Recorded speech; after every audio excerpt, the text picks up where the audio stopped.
தற்போதைய அரசியல் கலாசாரத்தை வீழ்ச்சியடைய செய்ய வேண்டுமா? இது பற்றி உங்களுடைய பார்வை என்ன?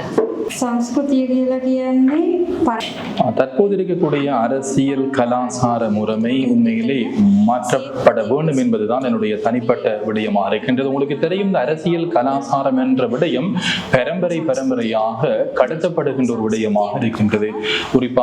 குறிப்பாக மனப்பாங்குகள், மன வெளிச்சிகள் இவை யாவும் ஒன்றோடொன்று தொடர்பு பட்டதாக இருக்கின்றது. அரசியலை பொறுத்தவரையில், அரசியல் கலாசாரத்தை பொறுத்தவரையில் சட்டம், நிறுவனங்கள், அதே போன்று பிரதிநிதிகள், பிரஜைகளுக்கு இடையிலான தொடர்பு என்ற விடயம் மிக முக்கியமானதாக காணப்படுகின்றது.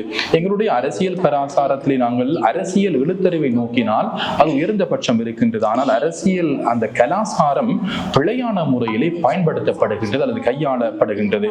பிரஜைகள் அனைவரும் சமமே, அனைவருக்கும் சம உரிமை வழங்கப்பட வேண்டும். பிரஜைகளிலே முதலாம் தர பிரஜைகள், இரண்டாம் தர பிரஜைகள் அல்லது தமிழ், முஸ்லிம் அல்லது சிங்களம் என்ற அடிப்படையில் வேறுபாடு காணப்பட முடியாது. அனைவருக்கும் சம உரிமை வழங்கப்படல் வேண்டும்.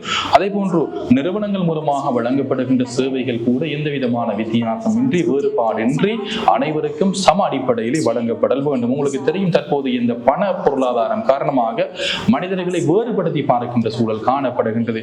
வீதி சட்டங்களையும் யார் மீறினாலும் போலீசார் உரிய நடவடிக்கை எடுத்தல் வேண்டும். பிராடூரி செல்கின்றவர்களுக்கு உங்களுக்கு தெரியும், சட்டம் அந்த இடத்தில் ஏற்புடையதாக அல்ல.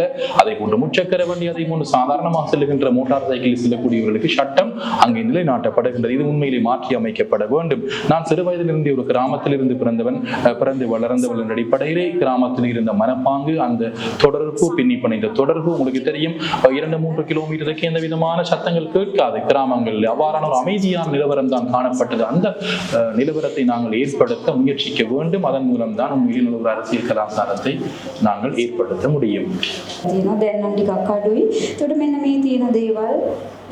අයහපත් දේවල් ඉවත් වෙන්න ඕනේ. අපි පුරවැසියන් විසින් මේ සඳහා යම් ක්‍රියාමාර්ග ගත යුතු වෙනවා.